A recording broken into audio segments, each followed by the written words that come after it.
Hey, it's Clay, and this will be a video chart on ticker symbol AWSM. We will take a look at the 30-minute time frame. Real quick, what do I mean by 30-minute in case maybe you're new to charts? Instead of each one of these candlesticks here representing 1 day's worth of price action, which is what you would normally see, each one represents 30 minutes. So while this here may look like a few weeks worth of time, it's actually just the past few days broken down into 30-minute time slices. I like to this time frame. I think it's a good job of telling the quote-unquote story of the price, and then makes mapping out where levels of support and resistance a bit easier to see. I did this analysis a few days ago, so that's where the green and red line annotations are coming from. And they actually do a really good job of illustrating just how crazy the past couple of days have been. If you didn't watch those videos, not the end of the world or anything like that, but essentially, last time I did a video, I talked about both 650.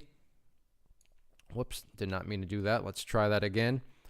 I talked about both 650 and then 6 as being areas of resistance, hence the green lines. And you can see over the past couple of days, not only has the price, dropped down below both those areas, but then after today, the price when it was down around this area of the chart, pretty low. Now the chart has bounced all the way back up here, back up above both those green lines. So it's kind of a case of a lot of anticlimactic action, meaning from the last time I did the video, the price was right up around this, area. And now I'm doing it again, and the price is basically right around the same area. Now, of course, all that action happened, but when all this dust has settled, the price is essentially back to where it was when I did it a few days ago, in the sense of everything still pertains that I talked about before, meaning I don't really need to add in any new lines or anything like that because, yeah, near-term level of support, once again, right here at 650.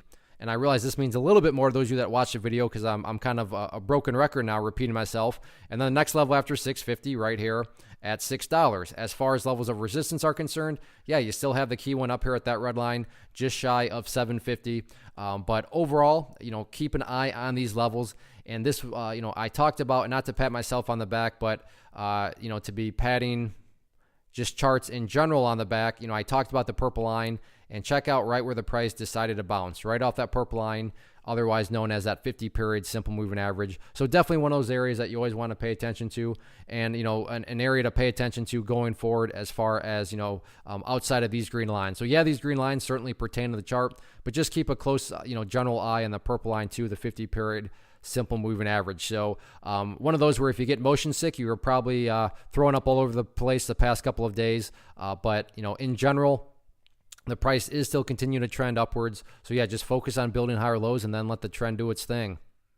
One of the biggest questions I get is, hey Clay, how do you find the stocks that you trade? So what I've done is put together a free resource guide where I talk about the tools that I use to locate stocks that I find interesting and think may have potential. So if that sounds like something that could add value to you as a trader, then click on the image that is up on the screen right now and I will email you the guide. The guide itself is very short and to the point, and best part, it's completely free.